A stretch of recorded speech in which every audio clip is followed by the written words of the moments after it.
An Ant's Day Off by Bonny, Becker, illustrated by Nina Ladin. "I'm taking the day off," said Bart. "I'm tired of working."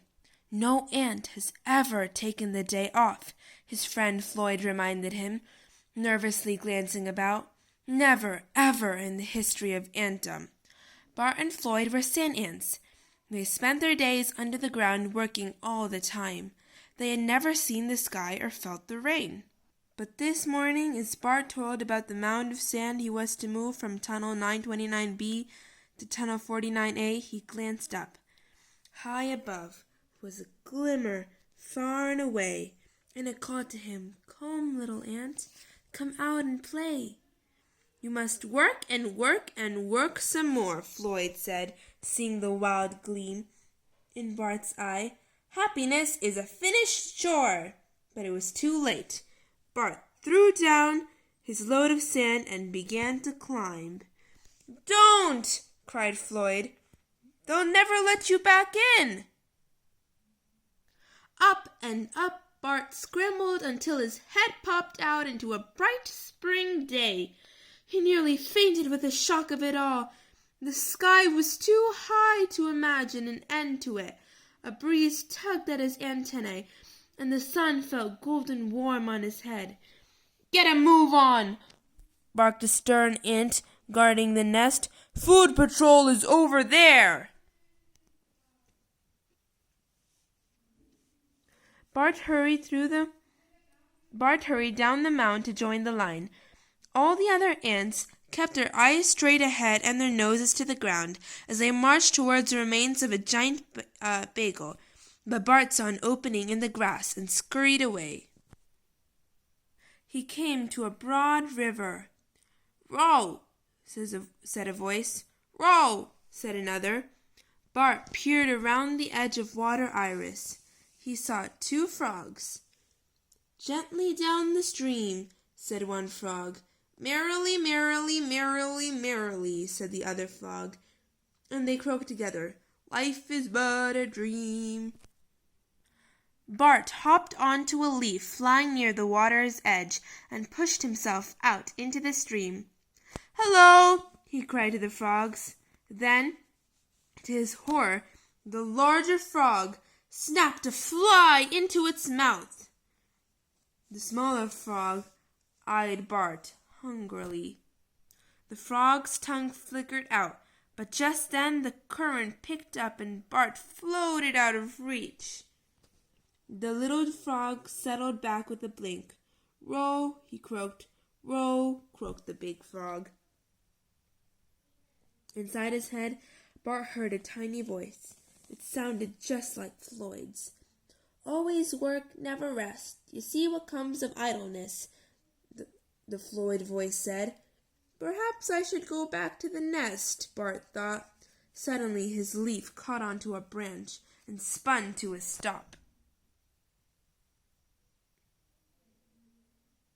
Bart scrambled to the shore. A tall dandelion stood in his way. Maybe he would see just a bit more of the world before he went back. The air beat against him in gentle, tickling waves. Bart murmured. He rolled over. Hovering above him was a huge honeybee, brimming with pollen. Down she came, landing right on top of him. "Help!" he squawked. The bee busily gathered her pollen, then took off, taking Bart with her.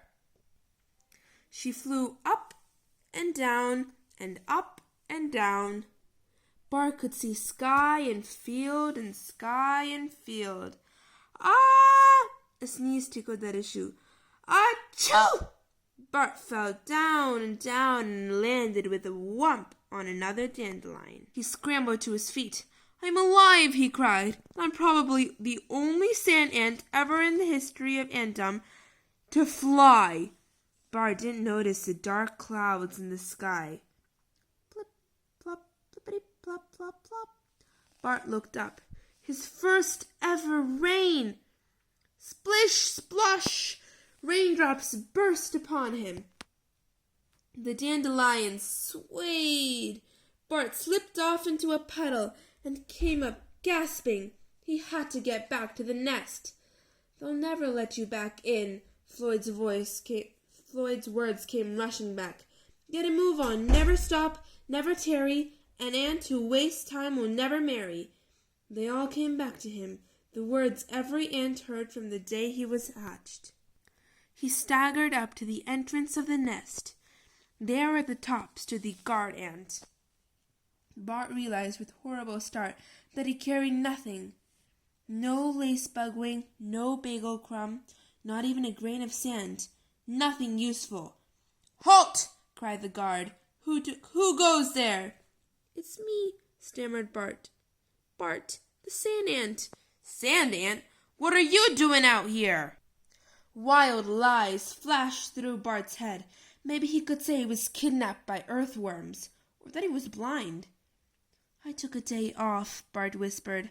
"I'm not doing anything. I'm being totally and completely useless. I floated down a stream. I almost took a nap. I flew on a bee, but that was mostly by mistake." "A day off?" said the guard. "You took a day off?" Bart nodded miserably. The guard paused and then said quietly, "I took a day off once, long ago." "You did?" breathed Bart. "Don't tell anybody," snapped the guard. "Not a peep, never a word. Still, if you'll pick up that moth wing and make it snappy, I'll let you back in." "Always bring back a bit of something," muttered the guard as Bart slipped past. "That's what the others do." "Others?"